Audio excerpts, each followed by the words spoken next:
안녕하세요 유튜브 구독자 여러분, 유진투자증권 챔피언스 라운지 금융센터 김민기 매니저입니다. 환율 1,400원 시대가 다시 찾아왔습니다.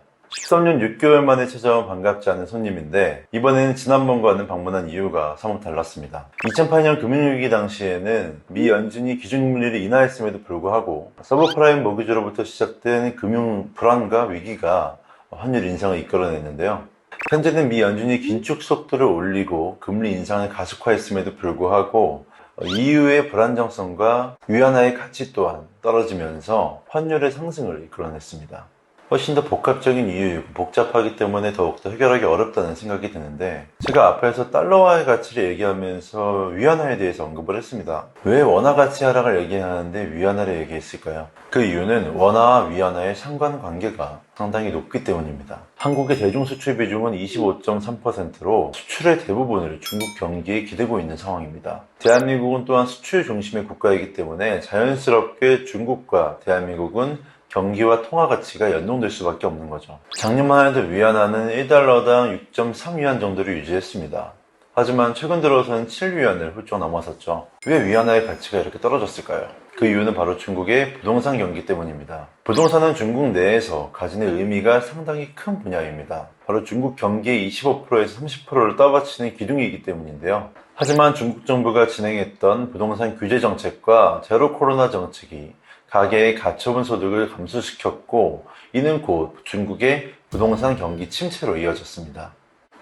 그 결과 중국의 대형 부동산 기업들의 채권들이 부도가 났고, 결국 대금은 받았지만 완공은 하지 못하는 상황이 발생했습니다.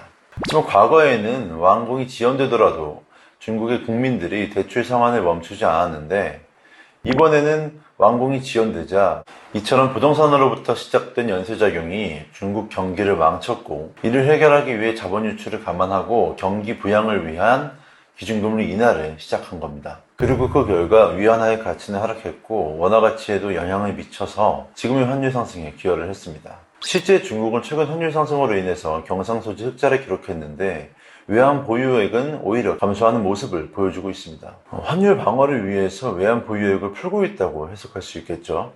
또 다른 강달러 원인은 바로 유럽입니다. 러우 전쟁에 따른 에너지 쇼크와 함께 미 연준의 금리 인상, 자이언트 스텝으로 인해서 유로화의 가치가 계속해서 떨어지고 있습니다. 8월 중순 이후부터 유로달러 페리티는 계속해서 1 이하 수준을 맴돌고 있는데요. 이는 유로화가 공식적으로 처음 사용된 2002년 이후로 처음 있는 일이라고 합니다. 이뿐 아니라 영국 정부가 경기 부양을 위한 급진적인 부양책을 발표했습니다. 가정에너지 보조와 투자 인센티브 등의 감세안에 1690억 달러를 조달하겠다는 건데, 이 중 800억 달러를 차입으로 조달하겠다고 했습니다. 즉 국채를 발행하겠다는 얘기입니다. 하지만 이는 영국의 재정 건전성에 아주 큰 악영향을 미칠 수 있고, 그 결과 파운드화는 최근 급락했습니다.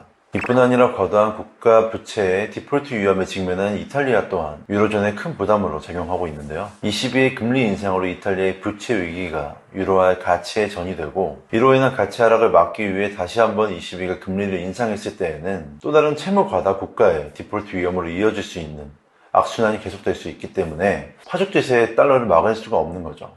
이처럼 지금은 달러를 막을 만한 다른 대안 통화가 존재하지 않기 때문에 상당히 어려운 시장 상황에 직면해 있다고 할 수 있겠습니다. 이제 다가오는 겨울 가장 큰 변수는 극우 정당이 집권한 이탈리아의 유로존 타이트화 칠러 정책이 될 수 있겠습니다. 중도우파 진영의 총선 승리로 인해서 칠러 성향의 조르자 멜로니 총리가 부임할 확률이 굉장히 높아졌습니다.